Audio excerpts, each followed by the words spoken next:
मेरो घरमा यी दुई किसिमका सोलर कलेक्टर्सहरू म्यासिभली युज भइरहेछ। एउटा छ स्ल्याब प्लेट कलेक्टर जुन चाहिँ लोकली पनि हामी बनाउँछौँ, रिन्युएबल पनि हुन्छ, र अर्को चाहिँ भ्याक्युम ट्युब कलेक्टर्स। दुईवटा काम त एउटै हो, जस्ट त्यो हिटिङ तरिका नै एउटै हो, मात्र यसको एफिसियन्सी र यसमा भएको इन्सुलेसन प्रोपर्टीले मात्र फरक हो। र यो दुवै प्रडक्ट नेपालमा क्वाइट पपुलर छन्। त्यसपछि हामी सोलर ड्रायर्सहरूको बारेमा कुरा गर्छौँ। सोलर ड्रायर्सहरू यहाँ धेरै किसिमका छन्। यो सोलर ड्रायर भन्ने प्रडक्ट चाहिँ यदि हामीहरूले इन्टरनेटमा सर्च गऱ्यौँ भने पनि हजारवटा पेजमा 1000 किसिमका सोलर ड्रायरहरू हामी देख्छौँ। किन भन्दाखेरि सोलर ड्रायरको कुनै पनि अहिलेसम्म इन्टरनेसनली सोलर ड्रायर भनेको यही हो, अब यस्तै हुनुपर्छ भन्ने कुरो डिफाइन छ। यसको सोलर ड्रायरको प्रोसेस, सोलर ड्रायरको ड्राइङ प्रिन्सिपल डिफाइन छ। त्यसका आधारमा बसेर हामीहरूले डिजाइन गर्न सक्छौँ। जस्तै प्रोसेस हिटमा कुनै इन्डस्ट्रीमा डाइङ इन्डस्ट्रीमा जहाँ चाहिँ डाइङ गर्नुको हाई टेम्परेचर चाहिन्छ, 100 डिग्री प्लस भयो भने नर्मल सोलर वाटर हिटरले 100 डिग्रीभन्दा माथि कहिले पनि पानी तताउन सक्दैन। यो जसले जस्तो प्लेन गऱ्यो भने जुन हामी सोलर हामी घरमा राख्छौँ नि, त्यसबाट 100 डिग्री अरू काठमाडौँको एल्टिट्युडमा चाहिँ 95-96 भन्दा माथि कुनै हालतमा जान सक्छ। त्यो लोवर फिजिक्सले पनि दिँदैन, अनलेस तपाईँले यसलाई प्रेसराइज गर्ने अरू उपाय गऱ्यो भने मात्र। नर्मल हिटिङ प्रोसेसमा चाहिँ 95-96 भन्दा माथि जान सक्दैन। त्यसैले अब हाई टेम्परेचर चाहिएको केसमा जहाँ स्टिम चाहिन्छ हामीलाई, त्यो केसमा चाहिँ हामीले सिएसपीजहरू युज गर्नुपर्छ। यसबाट चाहिँ हामीले अप टु 200, 300, 400 अरू थाउजन्ड अफ डिग्री पनि एटेन्ड गर्न सक्छौँ। त्यसलाई अब आफ्नो फेरि अरू टेक्नोलोजीहरू छन्। सायद तपाईँले सुन्नुभयो हेलिस्टारबाट बिजुली उत्पादन गरेको भनेको यी टेक्नोलोजीहरू नै हुन्, कन्सन्ट्रेटर टेक्नोलोजीहरू नै हुन्। ठिक हो, अहिले तुरुन्तै चाहिँ हामीले गर्न सक्ने अवस्थामा देखिन, नसकिने हुन सकिन्छ। तर त्योभन्दा सजिलो अहिले हामीले इमिडिएट खाँचो भएको चाहिँ इन्डस्ट्रीको प्रोसेस हिटको लागि चाहिँ हामीले जुन बायोफ्युल्स अथवा फ्युल्सहरू फाइनल्सहरू युज गरेको ठाउँमा चाहिँ यी टेक्नोलोजीले इमिडिएटली रिप्लेस गर्न सक्छौँ। र त्यतातिर चाहिँ सायद हामीले डेभलपमेन्ट गर्नुपर्छ। अब चाहिँ यी टेक्नोलोजीहरू चाहिँ हाम्रो एग्रिकल्चर सेक्टरमा फुडको मात्र एग्रिकल्चर एज अ रोल भन्दैछु, जुन चाहिँ धान खेतदेखि लिएर के अरे गाउँ फार्म्सहरूसँग पनि एप्लिकेसन हुन्छ। त्यस सोलर वाटर हिटरको बेसिकली हामीले सोलर वाटर हेऱ्यौँ भने हामी बुझ्छौँ कि घरमा राख्ने तातो पानी नुहाउने। सोलर वाटर हिटरको एप्लिकेसन त्यो नुहाउनेमा मात्रै भइरहेको छ हाम्रो, त्यो होइन। हामी इन्डस्ट्रियल सेक्टरमा पनि पुस गर्न सक्छौँ, एप्लिकेसन छ त्यसको, हामी त्यो आइडेन्टिफाई गरेर पुस गर्न सक्छौँ। जस्तो मैले एउटा दुईवटा इक्जाम्पल राखेको छु। कुनै पनि इन्डस्ट्रीमा जस्तै डेरी इन्डस्ट्रीमा सिआइपी प्रोसेस हुन्छ। ट्रेनिङ प्रोसेस भनेको जहाँ चाहिँ उहाँहरूले एभ्री आवर जुन त्यो टाइम साइकलमा चाहिँ तातो पानी पठाउँदै त्यो जुन पाइपलाइनहरू सफा गरिराख्नुपर्छ। पहिला चाहिँ दिनको एक्चुअली सबै त्यो प्रोसेसिङ भइसकेपछि सफा नै चलाउँथ्यो, अहिले चाहिँ अलाउ गर्दैन। त्यो प्रोसेसिङ प्लस त्यो क्लिनिङ सँगसँगै गरिरहेको छ। त्यो काममा उहाँले तातो पानी रन गर्नुपर्छ त्यो पाइपलाइन। त्यो केसमा चाहिँ हामीले बोरवेलको पानी बोरवेलको तातो पानी पठाउनुभन्दा सोलरको पानी पठाएको पनि गर्दैन। त्यसलाई चाहिँ कन्ट्रोल इन्भाइरोमेन्ट मेन्टेन गर्नलाई सोलरको पानी हामीले पठाएर स्पेस हिटिङ गर्न पनि कमजोर छ। त्यहाँ चाहिँ यो 600-700 वटा गाई पालेका छन्। त्यहाँ चाहिँ हामीले यो टोटल 4000 लिटरको सिस्टम छ। गाईलाई 10,000 लिटर्सको हामीले सिस्टम राखिरहेका छौँ। यसबाट हामी 80 डिग्रीको टेम्परेचर लिएका छौँ। हामीले कुरो पकाउन सक्छ, जुन कुरोको त्यो ड्रायरमा सिधै मिक्स गरेर एकैचोटि गाईलाई पकाउँछ। त्यो गर्दाखेरि उहाँहरूको पर डे एटलिस्ट एउटा ट्री चाहिँ एउटा रुखमा बसेको छ। सो यस्तो खालको एप्लिकेसन्सहरू पनि छन्। भनेको सोलर वाटर हिटर भनेको हामी काठमाडौँको चाहिँ नआउने मात्र होइन, यसको अरू डाइभर्सिफाई गर्न सक्छौँ एप्लिकेसन्सहरू।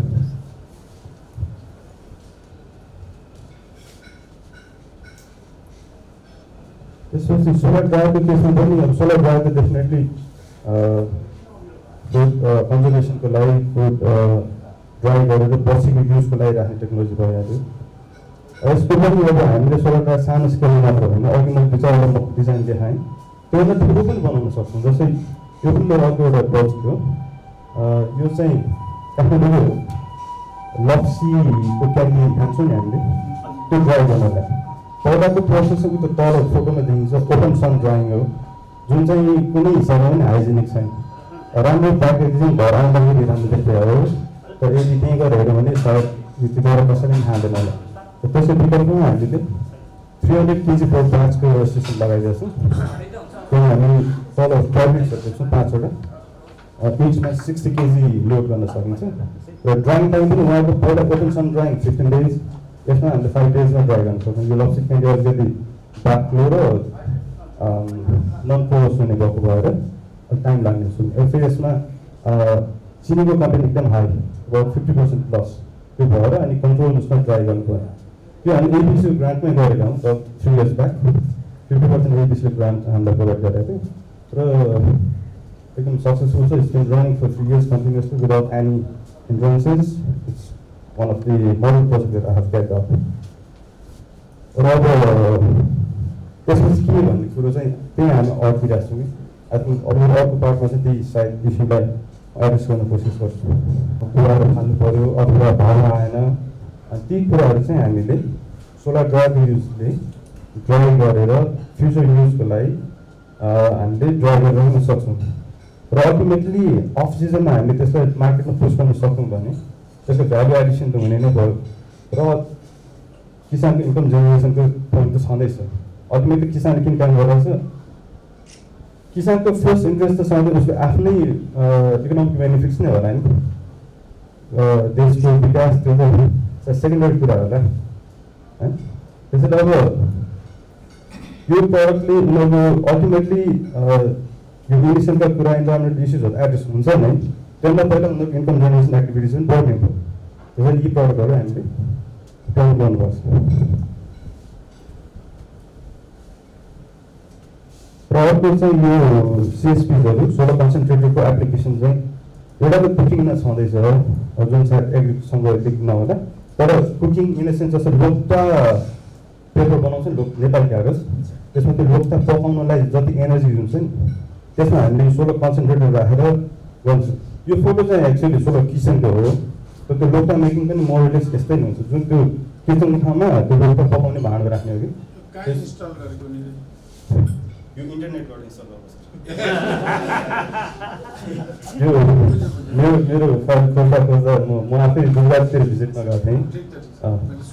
यो चाहिँ सेफ्लर डिजाइन हो अनि सेफ्लरको डिजाइन गर्ने मान्छे समथिङ सेफ्लर हो जर्मन। जस्तै यो प्रडक्ट इन्डियामा धेरै मार्केट गर्यो अनि इन्डियामा दिपक रेडिया भन्ने हुनुहुन्छ, उहाँले यो प्रोजेक्ट ओन गर्नुभयो। तर सब्सिडी पोलिसी पनि छ, सब्सिडी पनि छ, त्यसहरू अब कहिले फेज बन्दैछ। 5 years खर्च त कसले खर्च गर्छ, इकोनोमिक्स त पनि हेर्नु पऱ्यो। अनि अर्को 2% चाहिँ सोलर फ्र्याक्सन गर्नु पऱ्यो। अनि अहिले त अब मतलब पनि त फाइदै हुने इनोभेसन्सहरू र प्रपर डिजाइन इन्जिनियर्सहरू डेभलप गर्नु पऱ्यो। सो कन्ज्युमरमा अझै कन्फिडेन्स बिल्डअप हुन्छ कि तर हामीले पनि प्रमोसनमा तर अब कि तपाईँले यहाँ कुराहरू बनाउने ठाउँ छँदैछ। तर त्यो पोखरीबाट, तालबाट, खोलाबाट, ग्राउन्ड वाटरबाट, विभिन्न यो सोर्स अफ वाटरबाट अब हामीले पानी तान्ने हो र यसले पाइपको माध्यमबाट पानी तानेर हामीले डे टाइममा पम्पिङ गर्दा हामीलाई ब्याट्री ब्याकअप चाहिँदैन, डाइरेक्ट सनलाइटबाटै तान्न सक्छौँ भने यदि नाइट टाइममा तान्नु पर्दा अरू अफ टाइममा तान्नु पर्दा मात्रै ब्याट्रीको जरुरत हुन्छ। र यो असाध्यै इन्स्टल गर्न पनि सजिलो र क्विक छिटो पनि इन्स्टल हुने र यसको चाहिँ मेन्टेनेन्स पनि असाध्यै कम र यसले डिसी मोटरबाट डाइरेक्टली अब यो पानी तान्न पनि सकिने, सेन्सरहरू राखेर ड्राई फ्लो यो ओभरफ्लो त्यो सिचुएसनहरू आफै सेन्स गर्न सक्ने। यसले चाहिँ अब ग्रिड नपुगेको ठाउँमा पनि यो आफै इन्डिपेन्डेन्टली गर्न सकिने, इको फ्रेन्डली। र यो यसको अलावा पहिलाको सिचुएसन भन्दा पानी मात्रै तान्ने नभएर दिउँसोको समयमा हामीले अरू युटिलिटीहरू मोबाइल चार्जिङ लगायतका कामहरू पनि ब्याट्री चार्जिङ पनि गर्न सकिने। र यो यसको लागि चाहिँ हामीलाई एउटा सोलर म्यापिङ पनि वैकल्पिक ऊर्जाले, वर्ल्ड ब्याङ्कले, विभिन्न दार्जिलिङ निकायहरूले चाहिँ कुन ठाउँमा चाहिँ कतिको इन्टेन्सिटीको सोलर उपलब्ध छ त त्यो किसिमको चाहिँ अध्ययन पनि गर्नुभएको छ। र यो हामीले इरिगेसनको लागि र खानेपानीको लागि पानी हाम्रो जुन उच्च भूभागमा बसेको बस्तीलाई ग्राभिटीबाट खानेपानी सम्भव नभएको ठाउँमा मात्रै यो सोलर प्रयोग गर्नुपर्छ। फेरि सोलर सजिलो हुँदो रहेछ, वैकल्पिक ऊर्जाले दिने रहेछ भन्ने किसिमले चाहिँ हामीले चाहिँ ग्राभिटीबाट सम्भव भएको ठाउँमा पनि प्रयास गऱ्यौँ भने त्यो सस्टेनेबल नहुन सक्छ। र ग्राभिटी वाटर फ्लो सम्भावना नभएको ठाउँहरूमा चाहिँ पम्पिङ नै गर्नुपर्छ। र यो हिल्ली एरियामा पनि गर्न सकिन्छ र तराई एरियामा पनि गर्न सकिन्छ। Depends upon the head available flow of water requirement भनौँ, रिक्वायरमेन्ट अफ वाटर डिमान्ड कति छ, खानेपानीको लागि हो भने कति घर, कति स्कुल, कति अब हेल्थ पोस्टहरू, अरू युटिलिटी गर्ने चिजहरू कति छ, त्यसको चाहिँ एउटा वाटर डिमान्ड क्यालकुलेसन गरेपछि त्यसको हामीले डिस्चार्ज कति चाहिन्छ त्यो अनुसारको पम्प र एभाइलेबल हेड कुन ठाउँमा पानी छ त्यसको भर्टिकल हेड नापेर हामीले चाहिँ डिजाइन गर्न सक्छौँ। र अहिले डिजाइन गर्नको लागि र यो पम्पहरू सप्लाई गर्नको लागि, मेन्टेनेन्स गर्नको लागि विभिन्न कम्पनीहरू हाम्रो सूर्योदय ऊर्जा, घाम सन फार्मर लगायत थुप्रै यहाँ सोलर कम्पनीहरू हुनुहुन्छ होइन। उहाँहरू नेपालमै 50-60 वाटको पम्पले पनि त्यसले सिँचाइ गर्नलाई तराई, विशेष गरेर तराईलाई चाहिँ तरकारी खेती गर्नलाई चाहिँ यो उपयुक्त हुन्छ। अब रातिमा काम गर्दैन, यसले रातिमा घाम लाग्दैन नि त, अब त्यो त हामीले केही गर्न सकिँदैन। अब इफिसियन्सी अफ सोलर प्यानलको इफिसियन्सी पनि अलिकति कमै छ होइन। अब यो वेदर कुहिरो लाग्दाखेरि पनि बादल सादल लाग्यो, झरीसरी पऱ्यो भने पनि यसले यति धेरै काम गर्दैन। र त्यति हुँदा पनि यसका सकारात्मक पक्षहरू पनि छन्। सिम्पल टेक्नोलोजी गाउँलेहरूले लोकलले म्यानेज गर्न सक्ने, अब यो जसको कारणले गर्दाखेरि सेफली एउटा जुन सोर्सको पानीलाई सुरक्षित तरिकाले चाहिँ गाउँमा पुर्याउन सक्ने हिसाबले चाहिँ वाटर बोर्न डिजिजहरू कम गर्न सकिने, कम हुने र एग्रिकल्चर एक्टिभिटीहरू बढ्ने, टाइम सेभिङ हुने, त्यो कारणले गर्दाखेरि यो यसको केही बेनिफिट छन्। अब यो डिजेल पम्प सेट र यो वाटर पम्पिङको चाहिँ कम्पेरिजन छ। हामी चाहिँ त्यो स्लक एउटा हामीले यो इलेक्ट्रिसिटीलाई सोचेको त्यो सिचुएसनमा के देख्यो भन्दाखेरि सबभन्दा एउटा कठिनाइ के भन्दाखेरि त्यो कहाँ गर्ने हो, खेतमा जहाँ पाइप छ, अब राख्यो माथि, राति चोरले लैजान्छ हुँदैन। त्यसरी हामीले ड्रप गऱ्यो, यो गऱ्यो चोरीलाई बचाउन सक्ने अवस्था त हाम्रो भएन, किनभने घर होइन खेतमा राख्ने हुन्छ, इलेक्ट्रिसिटी ठिक हुन्छ। एकदम इन्जिन पनि हामी घरमै लिएर आउँछौँ, त्यो काममा इन्जिन लगेर आउँछ खालि इलेक्ट्रिसिटी। त्यसैले चाहिँ कसरी सिस्टमले गर्न सक्नुहुन्छ भने त्यहाँ पनि मद्दत गर्न सक्छ। किनभने मैले भनिसकेँ औरा गाउँ र हामीहरूको एक मेल छ, सबै कुशल किसानहरू छ, एडभान्स किसानहरू छ। त्यसले एउटा नमुनाको रूपमा के गर्न सक्नुहुन्छ भने हाम्रो कठिनाइ पनि छोडेँ, किन जोशीजी मन्त्री पनि हुनुहुन्थ्यो, उहाँले दिन्छु सब्सिडी सब थियो। थियो अब भनौँ न प्रतिगमनको अवस्थादेखि लिएर सबै तरिको थियो। हाम्रो सागर काफ्लेजीको छ, तपाईँले 15 मिनट इनोभेटिभ वेमा जाँदाखेरि चाहिँ ब्रिकेटहरू बनाएर चाहिँ यसको ब्रिकेटलाई चाहिँ तपाईँको अलिकति त्योभन्दा अलिकति तपाईँको लेस पोल्युसन इमिटेन्ट भनेर भनौँ, अथवा त्योभन्दा अलिकति कम्प्याक्ट बनाएर चाहिँ तपाईँको लामो समयसम्म पाल्न सकिने टेक्नोलोजीहरूको डेभलप भएको छ। र मैले चाहिँ गर्न खोजेको चाहिँ यो त्यसबाट चाहिँ कसरी प्यालेट बनाउन सकिन्छ र त्यो प्यालेट चाहिँ नेपालमा कति सम्भावना छ र कति कस्टमा निकाल्न सकिन्छ भन्ने हो। मैले मास्टर गर्दाखेरि चाहिँ यो प्यालेट कम्बसन टेक्नोलोजीमा चाहिँ तपाईँको मास्टर गरिरहेको थिएँ, त्यो कालो धुवा चाहिँ कसरी हटाउने भन्ने बारेमा। र त्यो गर्दा चाहिँ मलाई नेपालमा यो चाहिँ तपाईँको प्यालेट के रहेछ अवस्था भनेर बुझ्न मन लाग्दै बिस्तारै गर्दा एउटा स्टडी तयार भएको थियो र त्यही स्टडी मैले प्रेजेन्ट गर्न गइरहेको छु। धन्यवाद। र मैले स्टडी प्रेजेन्ट गर्न खोजेको चाहिँ नेपालमा पोटेन्सियल कति छ र कतिमा प्रोडक्सन हुनसक्छ भनेर हो। यसमा चाहिँ मैले एग्रिकल्चर क्रप रेजिड्यू र फरेस्ट रेजिड्यू दुईवटा हालेको थिएँ। आज चाहिँ म तपाईँको एग्रिकल्चर क्रप रेजिड्यू मात्रै प्रेजेन्ट गर्छु। र यो जेनरल ब्याकग्राउन्ड भयो नेपालको। यसमा हेर्दाखेरि 3.51% चाहिँ तपाईँको एग्रिकल्चर रेजिड्यूले चाहिँ कन्ट्रिब्युट गर्दैछ टोटल इनर्जी कन्जम्सनमा। यो भन्दाखेरि तपाईँको बायोमासदेखि बाहेक रिन्युएबल इनर्जीहरूले भने 3% हो लगभग बराबर रहेछ। र यसको चाहिँ हाम्रो जेनरल क्रपिङ प्याटर्नहरू हेऱ्यो भने पनि हिमाल पहाड तराई यसैमा चाहिँ तपाईँको विभिन्न किसिमकोहरू छ। जस्तै हाम्रो तराई भनेको चाहिँ स्पेसली अब अहिले पनि तपाईँको सरकारले तपाईँको सुपर जोनहरू घोषणा गर्दाखेरि पनि तराईतिरै तपाईँको राइस खेतीको लागि चाहिँ धान खेतीको लागि गरिरहेको छ। र तराई भयो, अनि तपाईँको पहाडमा, अनि तपाईँको हिमालयन रिजनमा 3टा रिजनमा चाहिँ तपाईँले डिभाइड गरेर डाटाहरू प्रेजेन्ट गरेको छु। र यो जब हाम्रो प्यालेटको कुरा गर्छौँ भने प्यालेट चाहिँ तपाईँको 2001 देखि चाहिँ अलिकति बढ्दै गएको रहेछ र मैले चाहिँ अहिले प्रेजेन्ट गरेको डाटा 2010 देखि 2020 सम्मको 2050 सम्मको त्यो रियल डाटा 2020 सम्मको चाहिँ प्रोजेक्सन डाटा हेर्दाखेरि चाहिँ संसारमै प्यालेटको कन्जम्सन चाहिँ एकदमै बढिरहेको देखियो। र यो लगायत चाहिँ तपाईँको हेर्दाखेरि चाहिँ तपाईँको क्यानाडाहरू जस्तो देशहरूले चाहिँ युरोपतिर सप्लाई गर्दो रहेछ र तपाईँको अलिक चिसो भएको देशहरू जस्तै साउथ कोरिया जापानहरूतिर पनि र त्यस्तै गरेर चाइना र यहाँ हेर्दा वेस्टर्न युरोपहरूतिर पनि एकदमै युज भइरहेको र यो वुड प्यालेट भनेको चाहिँ तपाईँको थर्मल पावर प्लान्टहरूमा र रेजिडेन्सियल सेक्टरहरूमा पनि तपाईँको कुकिङको लागि र हिटिङको लागि भयो र थर्मल पावर प्लान्टहरूमा चाहिँ तपाईँको कोलहरूलाई चाहिँ युज गरिरहेको ठाउँमा विस्थापित गर्ने अथवा अरू किसिमको फ्युललाई चाहिँ रिप्लेस गर्ने हिसाबले चाहिँ सब्स्टिट्युट गर्ने हिसाबले चाहिँ आइरहेको छ। र 2010 र 2020 को डाटा हेर्नु भने लगभग चाहिँ 3 टाइम्स बढ्ने देखिँदो रहेछ। 2002 को डाटा चाहिँ मसँग चाहिँ छैन, त्यो हेर्दाखेरि चाहिँ एकदमै धेरै बढिरहेको देखिन्छ। भनेपछि प्यालेटको मार्केट चाहिँ संसारमा बढिरहेको रहेछ र हाम्रो नेपालमा पनि प्यालेट प्रोडक्सन गर्नुपर्ने रहेछ भन्ने मलाई लागेर हामीहरू अहिले चाहिँ तपाईँको मार्केट सर्वे र र मेटेरियल सर्वे गरिरहेको छौँ। प्यालेटको चाहिँ कति धान उत्पादन भयो भने कति स्ट्र उत्पादन हुन्छ वा कति हक्स उत्पादन हुन्छ।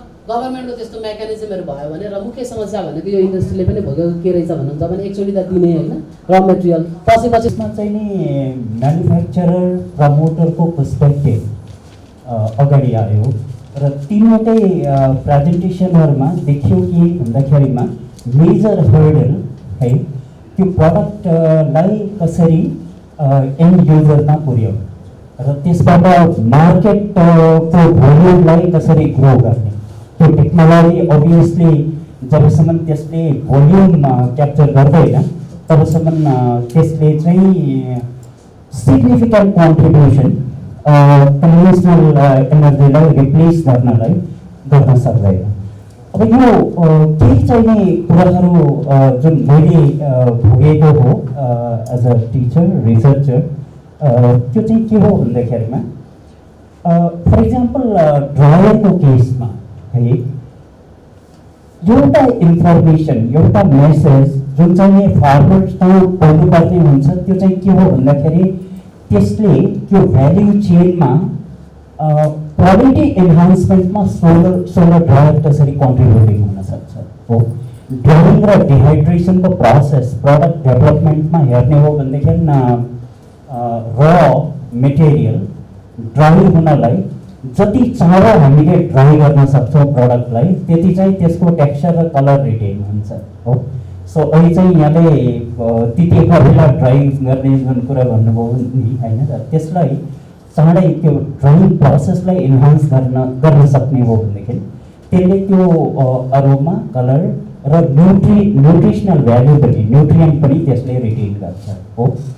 मेरो ख्यालले यो मेसेज चाहिँ हामीले दिन सकिराखेका छैनौँ। जति पनि एक्जाम्पल्सहरू यहाँ आए ती चाहिँ नै औलामा गर्ने एक्जाम्पल्सहरू हुन् हो। सो त्यसको रेप्लिकेसन जुन हो एडप्टेबिलिटी रेप्लिकेसन त्यो चाहिँ प्रब्लमेटिक छ र आई थिङ्क मार्केटिङ स्ट्राटेजी डेभलपर्सहरूको के हुनु पर्यो भनेदेखि त्यसले त्यो भ्याल्यु चेनमा र अनफर्चुनेटली हाम्रो भ्याल्यु चेन देशको हेर्ने हो भनेदेखि इम्प्लोइमेन्ट जुन एडभर्टाइज गरिन्छ त्यसमा चाहिँ नि एउटा चाहिँ नि भ्याल्यु चेन स्पेसलिस्टको पोजिसन चाहिँ बडा प्रोमिनेन्टली अखबारहरूमा आउँछ। प्रोड्युसर ग्रुप्सहरू this are farmers cooperative group भन्दाखेरिमा त्यो प्रोड्युसर तर अब त्यहाँभन्दा माथि कसरी जाने त्यो चाहिँ क्रप ड्रायरको लागि हामीले अब रिन्युएबल एनर्जीको बारबाट गर्न सक्ने भयो। एउटा बायोग्यासको चाहिँ जेनेरेटरले गर्न सक्ने भयो, त्यसो माइक्रो हाइड्रोबाट गर्न सक्ने भयो, हाइड्रोबाट गर्न सक्ने भयो, त्यसमै हाइड्रोलिक पम्प चलाएर गर्न सक्ने भयो, ग्यासिफायरबाट गर्न सक्ने भयो। यी सब मध्ये कन्टेक्स्ट हेरेर कहाँ चाहिँ यो युजफुल हुन्छ कुन टेक्नोलोजी र एउटा चाहिँ हामीले कम्पेरिटिभ चाहिँ स्टडी बनाएर किसानको घरमा चाहिँ पुऱ्याउनु पर्छ जस्तो चाहिँ लाग्छ। केन्द्रीय आर्थिक मन्त्रीले यो गर्नुभएको छ। यो चाहिँ एकदमै धेरै सकारात्मक कुरा हो। यसलाई चाहिँ हामी अरू विभिन्न ठाउँमा अझै यसलाई विकास रूपमा लानुपर्ने हुन्छ र कृषि भनेको एउटा विशाल चिज हो।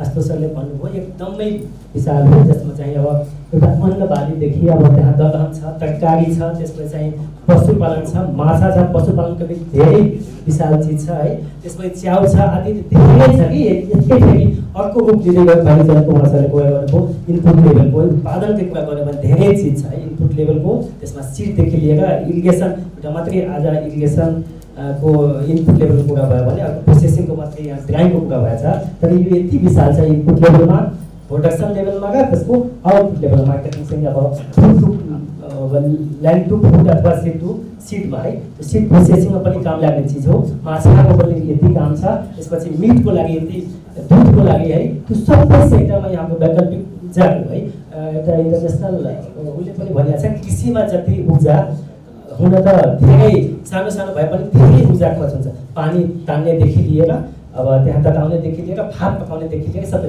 अधिकांश ऊर्जा चाहिँ हाम्रो कृषिको जति पनि प्रोडक्ट हुन्छ त्यसमै खर्च हुन्छ, त्यसले गर्दा वैकल्पिक ऊर्जाको ठुलो चाहिँ महत्त्व छ। अब यो दुईवटा प्रेजेन्टेसन जुन चाहिँ हाम्रो ड्राइङ एउटा चाहिँ प्रोसेसिङ लेभलको र इरिगेसनको मात्रै यो इनपुट लेभलको कुरा भएको छ, यो नेपालको लागि एकदमै सान्दर्भिक छ, चाहिँ हाम्रो देशको भौगोलिक विविधता जहाँ चाहिँ उत्पादन सधैँ भइराख्ने है केही न केही र त्यसको चाहिँ डिमान्ड पनि यति भइराख्ने कुरा र हाम्रो इम्पोर्ट धेरै के भन्छ इम्पोर्ट पनि धेरै चिज भइरहेको छ, त्यसले यो अहिले चाहिँ अब के भन्छ एनिमलको फिडको लागि पनि त्यसमा कम्पिटिसन, किनकि धेरै कमर्सियलसँग लिङ्क गरेको हाम्रो एरियास एग्रिकल्चर डेभलपमेन्ट स्ट्रेटेजी कृषि प्युरिटी कमर्सियलाइजेसन को कम्पिटेटिभनेस जसको चाहिँ प्रोडक्टिभिटीले रूपमा चाहिँ एडिएसमै यो दोस्रो प्रोडक्टिभिटी भन्ने चाहिँ कम्पोनेन्टमा चाहिँ कसरी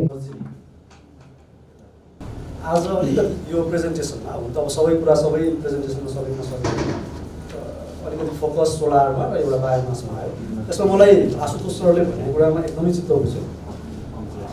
हाम्रो पोलिसीको कुराहरू उहाँले उठाउनु भयो, मलाई यहाँ कहाँनिर भन्नु मन लाग्यो पोलिसी एक दुईवटा मैले पनि डकुमेन्ट कहिलेकाहीँ हेर्ने मौका पाउँथेँ, बडा राम्रोसँग लेखेको हुन्छ ऊर्जाको विकास सक्यो, ऊर्जाको विकास गर्ने भने त्यसको एक्सन प्लान कति केही जति खोज्यो पनि भेट्दैन थिएन। अब यहाँहरूले हुन्छ कि थाहा छैन, अब पोलिसीमा लेखेर मात्रै त भएन होला, त्यसको स्ट्राटेजिक प्लान एक्सन प्लानहरू अलिक चाहियो। अर्को चाहिँ नि निरज म दाइ हुन्छु, अलिकति म त 6 महिना सिनियर निरज दाइले चाहिँ नि एपिसीलाई मान्छे भेटिन भन्नुभयो, मैले पनि भेटिनँ, यहाँ मलाई पनि केही भन्नु मन लाग्थ्यो। एपिसीको जुन उहाँले ल्याउनु भयो सब्सिडी डेलिभरी मेकानिजम आदि इत्यादि के अनि अस्ति भर्खर मैले एउटा इन्भिटेसन त पाएको थिएँ कि 20 इयर्सको सेलिब्रेसन गर्दा हुनाले म चाहिँ आइनँ, तर इमेल चाहिँ देखाएको थिएँ। भनेपछि 20 इयर्स त अलरेडी भइसक्यो, 20 इयर्ससम्म मैले जहाँसम्म थाहा पाएदेखि डोनर ड्रिभनै छ होइन, गभर्मेन्टको एउटा सानो अंश छ। अनि डोनरले सक्यो, अहिले भर्खर उहाँले भन्नुभयो एउटा फेज आउट हुँदैछ, अर्को कता कता सुने डिएफआई इन्टर हुँदैछ अरे। हामी कहाँ जति पनि डोनर ड्रिभन भने मलाई लाग्छ हाम्रोभन्दा उनीहरूको इन्ट्रेस्ट बढी होला, त्यो बाटो पनि नछ। अनि 20 इयर्ससम्म चाहिँ हामी के हेरेर बसिरहेको रहेछौँ, हामी अझै पनि डोनरले लिएर जाने मलाई सबैभन्दा खर्केको। र आशुतोषले जुन उहाँलाई भन्नुभयो निरज सरलाई डाइभर्सिफाई गरौँ एग्रिकल्चरको कुरा गर्ने हो भने किसानसम्म चाहिँ त्यसको म्यासेज पुगोस् कि त्यसको क्वालिटी इम्प्रुभ हुन्छ होइन, भ्यालु चेनमा काहीँ चाहिँ त्यसको लिङ्कअप छ, त्यो खालको म्यासेज पुर्याउन सक्यो भने हामी मार्केट ड्रिभन हुन सक्छौँ कि।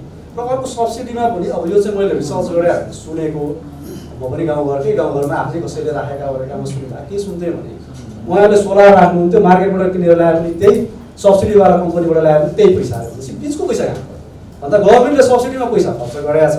उहाँले हुन्छ मैले गाली गरे भन्नुभयो, गाली होइन, अब उहाँहरूलाई लाग्दो यो 4000 रुपियाँ 6000 खर्च भनेपछि त्यो सब्सिडीको त अर्थै भयो।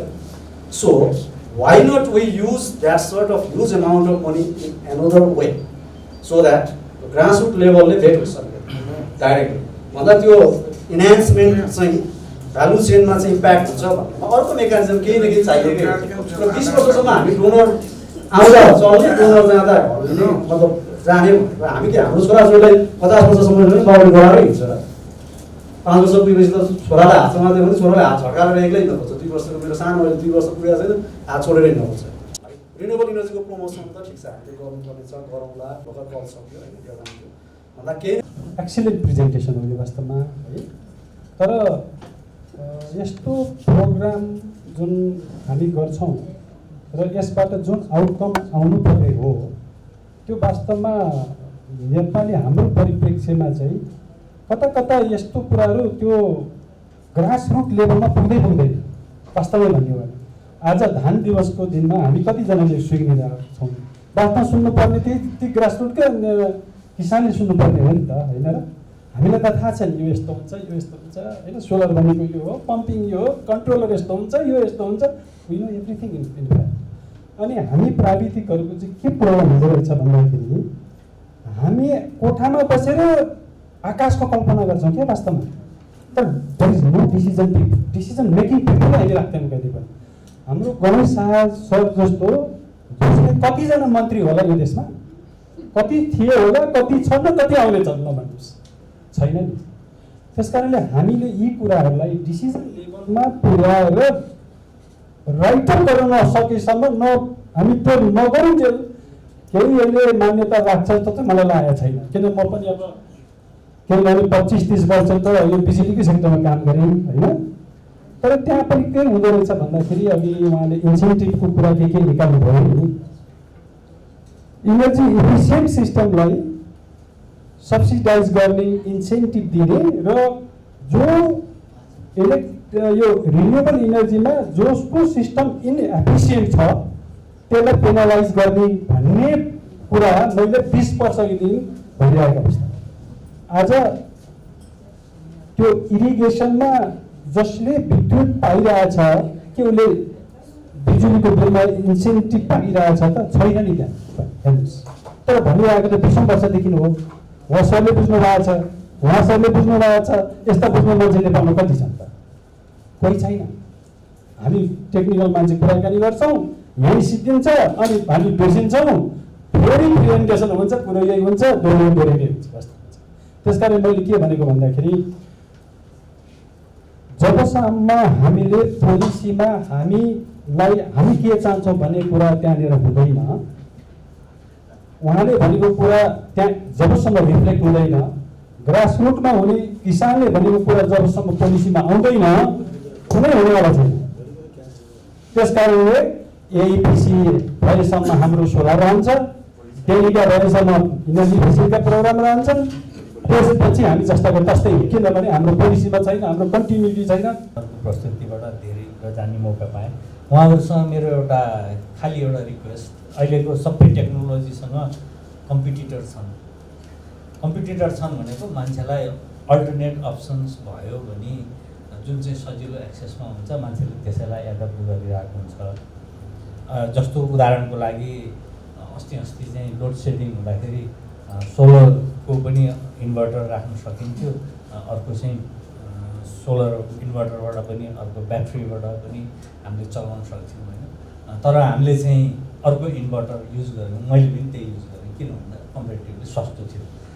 त्यसकारण चाहिँ अब हाम्रो टेक्नोलोजी के हुनु पऱ्यो भने एउटा दुईवटा कुराहरू चाहिन्छ जस्तो लाग्छ मलाई तपाईँहरूकोमा राख्नु।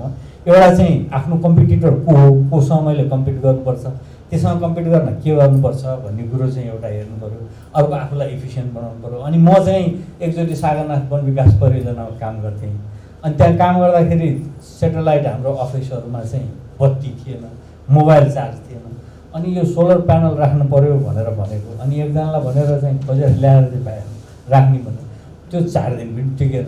अनि त्यसपछि त्यसलाई बनाउनु पऱ्यो भनेको मान्छे छैन होइन। अब यो त म एउटा म्यानेजर भएर सफर भएको, अनि त्योभन्दा त बरु अर्कै चिज गर्नुपर्ने रहेछ कि भन्ने होइन। अब मलाई चाहिँ के भन्यो भने हामी चाहिँ टेक्नोलोजी सँगसँगै यसको मार्केट अनि यसलाई चाहिँ फेसिलिटेसन गर्ने के मेकानिजम छ ती चिजहरूलाई पनि राख्नुपर्छ। जस्तो पोलिसी चाहिँ सब्सिडी दिएर मात्रै के गर्ने, सब्सिडी दिएर आज किनेर ल्याएर पऱ्यो, भोलि बिग्रेपछि फाल्नुपर्छ, फालेपछि फेरि अर्को यहाँ हजुरले भन्नुभयो के अरे हामीलाई वेस्टको प्रब्लम, ई वेस्टको प्रब्लम। मलाई त कहिलेकाहीँ यस्तो डर लाग्छ कि त्यो ब्याट्रीहरू हेर्दाखेरि यत्रा धेरै ब्याट्री छन् काठमाडौँमा, लएर फाल्यो भने के हुन्छ होला, हाम्रो चाहिँ इन्भाइरोमेन्ट के होला, त्यसका लिडको होइन एसिडको प्रब्लम कति छ, कति एसिडको होइन। त्यस कारण चाहिँ हामी यो कुरा मैले उहाँहरूले गरेको गल्ती भने होइन, अब यसको चाहिँ कसरी बढी सस्टेनेबल कसरी बनाउने, हामीले चाहिँ त्यसलाई रिप्लेस गर्नु, ब्याट्री राम्रो लिएर आउनु पऱ्यो जसले गर्दाखेरि हामीलाई तुरुन्त फाल्न नपऱ्यो, फाले पनि त्यसलाई चाहिँ सेफ गर्ने उपाय के हो भने हाम्रो policies are very good, implementation is a problem and everybody is working in as an individual, okay, not as a group. हाम्रो पार्टनरसिप चाहिँ नाममा मात्रै पार्टनरसिप छ, तर कसैले कसैलाई रेकग्नाइज गर्दैन. पार्टनरहरूलाई त you need to recognize each other, है. त्यो गभर्मेन्ट भयो, प्राइभेट सेक्टर भयो, दुईजनामा पार्टनरसिप हुँदा हुँदै पनि हाम्रो ग्रासरुट्समा एक्चुअल युजर्समा त दुईजनाको कामले मात्रै त चल्दैन. Where are the CSOs? What are their roles? How have they been operating? How do they effectively influence the users? यी कुराहरू चाहिँ हामीले सोचेको पनि छैन र काम आयो गरौँ. त्यसैले कतिपयले भन्छ कि हाम्रो NGOs र CSOs झोलो हो, होइन, आउँछ जान्छ भनेर. अर्को मैले चाहिँ यहाँ मलाई खर्केको कुरा के भने हामीले यतिका वर्ष 50 years we have spent all together, सानो स्केलमा ठुलो स्केलमा गरेर 50 वर्ष भइसक्यो हामीले रिन्युएबल एनर्जीमा हामीले काम गर्दा. तैपनि हाम्रा युजर्सहरू जहाँको त्यही छ. नयाँ जेनेरेसन आएपछि नयाँ चेन्जेसहरू आउनुपर्छ भन्ने धारणा छ नि, त्यो छैन, जहाँको त्यही छ. यसको एउटा मुख्य कारण के हो भने इन्फर्मेसनको ल्याक छ, त्यो कहीँ गएर अड्किन्छ. त्यो अर्को भनेको हाम्रो सर्भिस प्रोभाइडर्सहरू they end with the product install गरिसकेपछि गयो. We don't have service providers who need to be at the local level to sustain the technology. त्यो पाटो चाहिँ हामीले बिर्सेको छ. अर्को भनेको जब पोलिसी छ, युजर्स छ, टेक्नोलोजी छ. यहाँ चाहिँ हाम्रो रिन्युएबल एनर्जी सेक्टरमा मात्र होइन, यो चाहिँ अरू क्षेत्रमा पनि रोग लागेको देखिन्छ. त्यो भनेको ट्रान्सपेरेन्सी र अकाउन्टेबिलिटी. नामको लागि मात्रै छ ट्रान्सपेरेन्सी र अकाउन्टेबिलिटी, तर वाट एन्ड हाउ भन्ने कुरा चाहिँ छैन. अलिकति एग्रिकल्चर र चाहिँ नि रिन्युएबल एनर्जीलाई जोड्ने हिसाबले हाम्रो शुक्ला सरले जुन कुरा राख्नुभयो त्यो कुरा चाहिँ नि भनौँ सान्दर्भिक र संवेदनशील लाग्यो. त्यसलाई चाहिँ हामीले अगाडि बढाउनु पर्ने जरुरी मैले देखेँ. त्यसलाई म फेरि पनि जोड्नलाई एउटा सानो भन्दै गर्दा आजको कार्यक्रमको सबभन्दा रमाइलो पक्ष चाहिँ मलाई के लाग्यो भनेदेखि 3टा प्रेजेन्टेसनहरूमध्ये एउटा चाहिँ रिन्युएबल एनर्जीलाई उपयोग गरेर एग्रिकल्चरल प्रोड्युस बढाउने सन्दर्भमा थियो. अर्को रिन्युएबल एनर्जीलाई उपयोग गरेर एग्रिकल्चरल प्रोड्युसलाई प्रोसेसिङ गर्ने, त्यसलाई चाहिँ नि के भन्छ त्यसलाई, त्यो प्रोसेसिङ भनौँ है, प्रोसेसिङ गर्ने कुरा थियो भने अर्को भ्याल्यु एड गर्नुको लागि. अर्को चाहिँ के थियो भन्दाखेरि एग्रिकल्चरल प्रोड्युसलाई नै रिन्युएबल एनर्जीको सोर्सको रूपमा प्रयोग गर्ने कुरा थियो. त्यो हुनाले वास्तवमा यो रिन्युएबल एनर्जी र एग्रिकल्चरको जुन सम्बन्ध छ नि त्यो चाहिँ धेरै विशाल रहेछ भन्ने कुरा यो 3टा सब्जेक्टहरूबाट पनि पुष्टि हुन्छ क्या. त्यसैले मलाई यो चाहिँ बडा रमाइलो लाग्यो. र यहाँ प्रेजेन्टरहरू जसले चाहिँ आफ्नो बडो चाहिँ रचनात्मक ढङ्गबाट चाहिँ प्रेजेन्टेसन दिनुभयो त्यसको लागि म धेरै धन्यवाद दिन चाहन्छु. अब त्यो अहिलेको कुरालाई अलिकति जोड्दाखेरि मलाई के भन्नु मन लाग्यो भने वास्तवमा यो सेट अफ स्किल्स छ नि, हामीसँग यो रिन्युएबल एनर्जीका विज्ञहरू पनि हुनुहुन्छ र यो क्षेत्रमा कार्य गर्ने थुप्रै कम्पनीहरू पनि छन् र they have certain set of skills. उहाँहरूलाई त्यो रिन्युएबल एनर्जी सिस्टम डिजाइन गर्न आउँछ, त्यसलाई इम्प्लिमेन्ट गर्न आउँछ. त्यस्तै एग्रिकल्चर क्षेत्रमा कार्य गर्ने थुप्रै कम्पनीहरू हुनुहुन्छ, विज्ञहरू हुनुहुन्छ, उहाँहरूलाई त्यो एग्रिकल्चरको बारेमा धेरै ज्ञान छ. तर यो दुईटै चिजलाई चाहिँ कम्बाइन गरेर एउटै ठाउँमा ल्याउन सकियो भने त्यसले बढी फ्रुट दिन्छ कि जस्तो मलाई लाग्यो. जस्तै खास गरिकन भनौँ न यो टेक्नोलोजी सर्भिस प्रोभाइडरहरूले एग्रिकल्चरको विषयमा पनि उनीहरूलाई अलिकति ज्ञान भयो भने आफूले गएर चाहिँ मार्केटिङ गर्दाखेरि जस्तै एउटा सोलर पम्पिङ गर्ने चाहिँ कुनै कम्पनीलाई होइन चाहिँ ल किसान दाजुभाइहरूलाई गएर भन्दाखेरि यो सिस्टम तपाईँले राख्नुभयो भने यति एरियाको लागि तपाईँलाई यति पानी चाहिन्छ, यो क्रप लाउनुभयो भने तपाईँले यसरी यसरी बेनिफिट लिन सक्नुहुन्छ होइन. यस्ता किसिमका ज्ञान पनि भयो भनेदेखि सायद यो सिनर्जी अलिकति डेभलप भएर मार्केटिङ राम्रोसँग हुन सक्थ्यो होला.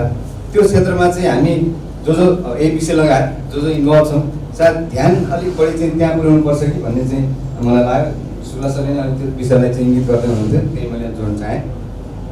अनि अब 1.5 दिवसीय एउटा यो सोलर पम्पिङ सिस्टमहरू इन्स्टल गरिसकेको मेरो सूर्यदेव ऊर्जा भन्ने कम्पनी, त्यसको चाहिँ अनुभवको आधारमा हुन त हाम्रो गुणाजीले धेरै कुराहरू पम्पिङको विषयमा राख्नुभयो. मैले 1-2वटा नुआन्सेसहरू जुन चाहिँ सायद छुटाउनु हुन्न कि भन्ने लागेर म यहाँ राख्न चाहन्छु. सौर्य पम्पिङ प्रणाली र हाम्रो चाहिँ नि एग्रिकल्चर साथै अब हाम्रो प्रकृतिको एउटा बडो राम्रो एउटा चाहिँ सिनर्जी छ क्या। त्यो भनेको के हो भने जुन बेलामा घाम बढी लाग्छ त्यही बेलामा मानवलाई पानी पनि बढी चाहिन्छ। त्यसैले एकदमै राम्रो चाहिँ यसको चाहिँ म्याच खान्छ यो चिज। र सौर ऊर्जाको धेरै एप्लिकेसनहरूमध्ये यो पम्पिङ सिस्टम चाहिँ सबभन्दा ब्युटिफुल एप्लिकेसन जस्तो लाग्छ मलाई यो 21-22 वर्षको यो क्षेत्र गर्नुभएको आधारमा। किनभने यसमा ब्याट्रीको उपयोग गर्नैपर्छ भन्ने छैन, अथवा धेरै जसो नगर्दा हुन्छ। किनभने स्टोरेज गर्नको लागि हामीलाई चाहिँ नि साधन चाहिने हो, दिउँसो मात्रै घाम लाग्छ, राति ऊर्जा प्रयोग गर्नुपर्ने अवस्थामा हामीलाई स्टोरेजको आवश्यकता हुन्छ। त्यो जेनरली हामीले चाहिँ ब्याट्रीमा स्टोर गर्छौँ। अब सबभन्दा ठुलो कल्प्रिट भनेको हाम्रो यो सिस्टमको त्यो ब्याट्री नै हो। किनभने त्यसको लाइफ पनि हुन्छ, 4-5 वर्षको लाइफ हुन्छ भने त्यसको कस्ट पनि अत्यन्तै ज्यादा हुन्छ। तर हाम्रो यो स्टोरेजको काम पम्पिङमा चाहिँ ठुलो ट्याङ्की बनाएर गर्न सकिन्छ। माथिल्लो एलिभेसनमा एउटा ट्याङ्की बनाइयो भने राति 12 बजी पनि तल धारा बदल्दा आइहाल्छ। त्यसैले पर्पसफुली स्टोरेजको काम हामी ट्याङ्की बनाएर गर्न सक्छौँ। त्यसैले यसमा ब्याट्रीको प्रयोग गर्नै पर्दैन। ब्याट्री इन्भाइरोमेन्टली चाहिँ नि त्यो अब फ्रेन्डली पनि छैन, ह्याजर्डस छ। त्यसैले यो असाध्यै राम्रो त्यो मानेमा टेक्नोलोजी हो। यो दुईवटा कुरा यहाँलाई मैले स्ट्रेस गरेँ। र फेरि पनि मैले चाहिँ नि के भन्न चाहेँ भने यहाँ हाम्रो तामाङ सरले, हाम्रो केरलको प्राध्यापक सरले पनि कुरा राख्नुभयो। अब यो खास गरी त्यो धेरै डोनर ड्रिभन भयो हाम्रो एक्टिभिटीहरू भन्ने जुन कुरा छ, अब त्यसको चाहिँ नि रियलाइजेसन हामी सबैलाई नभएको होइन। म त आफै अलिक प्राइभेट सेक्टरको मान्छे भएको हुनाले त्यसबाट धेरै प्रताडित पनि व्यक्ति हुँ। कार्यक्रमलाई माइक्रो हाइड्रोबाट के फाइदा थियो त? रुपटाङबाट आउनुभएको विभिन्न ठाउँबाट आएर त्यो एसोसिएसनबाट यहाँ पार्टिसिपेट हुनुभएको थियो। तर यहाँनिर मैले के देखेँ भने प्रेजेन्टेसन चाहिँ सोलर मात्र, फिडब्याक पनि सोलर मात्र, बाइस मैले यो मनमा कस्तो फिल भयो के हो, रिन्युएबल सेक्टर भनेको सोलर मात्र हो। आजको विशेष कार्यक्रम तपाईँहरूले आयोजना गर्नुभयो, किन सबैले समेटेको भए अझै राम्रो हुन्थ्यो जस्तो लागेर मात्र मैले फिडब्याक दिएको।